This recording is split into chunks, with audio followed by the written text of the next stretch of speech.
جناب سیدنا موسیٰ کلیم اللہ علیہ السلام اللہ کی برگزیدہ پیغمبر ہیں، محبوب پیغمبر ہیں، صاحب عصا پیغمبر ہیں، صاحب معجزہ پیغمبر ہیں۔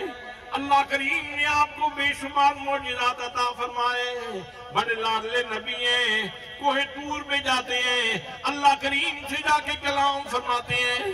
حضرات محترم، ایک دن جناب موسیٰ نے پوچھ لیا، بار الہا اتنی مہربانیاں میرے اوپر، اتنے کرم میرے اوپر، اتنی عنایات کی بارش میرے اوپر برستی رہتی ہے، یا اللہ تو میرے اوپر اتنا مہربان ہے، میری پروردگار مجھے ذرا بتا تو دے کہ جنت میں میرا ہمسایہ کون ہوگا، جنت میں میرا رفیق کون ہوگا۔ فرمایا موسیٰ کلیم سنو، وہ فلان شہر کے فلان چوک میں بیٹھ کے گوشت بیچنے والا قصاب، وہ جنت میں تیرا رفیق ہوگا۔ میں پیغمبر ہوں، تیرا لاڈلا رسول ہوں، اور ادھر قصاب، لیکن پوچھ نہ سکے۔ دل میں یہ خیال آیا۔ اب جناب حضرت موسیٰ کلیم اللہ علیہ السلام نے سوچا، دیکھا تو جائے کہ وہ عمل کیا کرتا ہے، اس کا عمل کیا ہے، جس عمل نے اس کو اتنی بلندی پہ، اتنے بلند مقام پہ پہنچا دیا ہے۔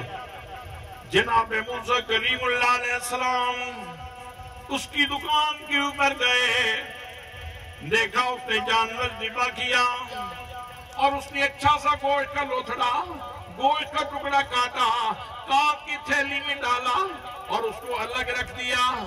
اب باقی گوشت بیچنے لگا۔ جناب موسیٰ کلیم اللہ علیہ السلام فرمانے لگے، اور اللہ کے بندے اگر اجازت ہو تو تھوڑی دیر تیرے پاس بیٹھ جاؤں۔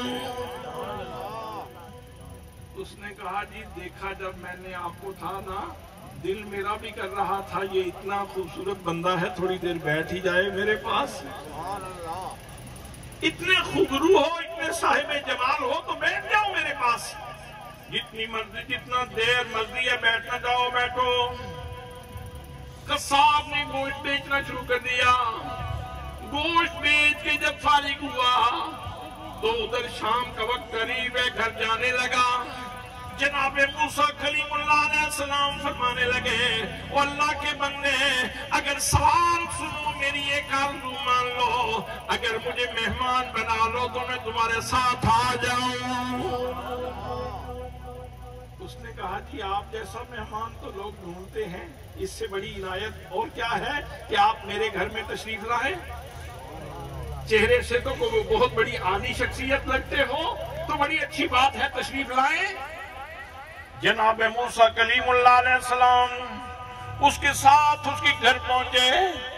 جب گھر داخلہ ہوا، اس نے حضرت موسیٰ کلیم اللہ علیہ السلام کو ایک تعظیم تکریم کی جگہ پہ بٹھایا اور کہنے لگا، آپ جوڑ کے کہنے لگا، جناب والا آپ بڑے معزز مہمان ہیں، مجھے آپ کی تکریم کا پورا خیال ہے، لیکن میری ماں بوڑھی ہے، صبح سے میرا انتظار کر رہی تھی، آپ مہربانی فرمائیں مجھے اجازت دے دیں، میں تھوڑی دیر میں اپنی ماں کی خدمت سے فارغ ہو کے پھر آپ کے آداب ملحوظ خاطر رکھوں گا، آپ کی خدمت کرتا ہوں۔ اس نے وہ گوشت نکالا اپنی اس پٹوکلی سے اور وہ ہانڈی میں ڈالا، اس کو اچھے طریقے سے پکایا، یخنی تیار کی، اچھی طرح جب وہ گل گیا، یخنی تیار ہو گئی، تو اب اس نے برتن میں ڈالا اور ماں کے قدموں کے پاس جا کے بیٹھ گیا اور آہستہ آہستہ ماں کے منہ سے لگا کے ماں کو پلانے لگا۔ اب ماں چسکی لیتی ہے، جب بھی گھونٹ لیتی ہے یخنی کا، تو ہر باری کے اوپر یہ کہتی ہے، بچہ ساتھی میں موسیٰ پیغمبر دا ہمسایہ بنے، اللہ تجھے موسیٰ پیغمبر کا ہمسایہ بنا دے۔ وہ تو اپنی سادگی میں کہہ رہی تھی، وہ تو اپنی سادگی میں یہ جملہ کہہ رہی تھی، اس کے نزدیک چونکہ یہ بہت بڑا مقام تھا، اپنے بیٹے کے لیے اس نے دعا کر دی۔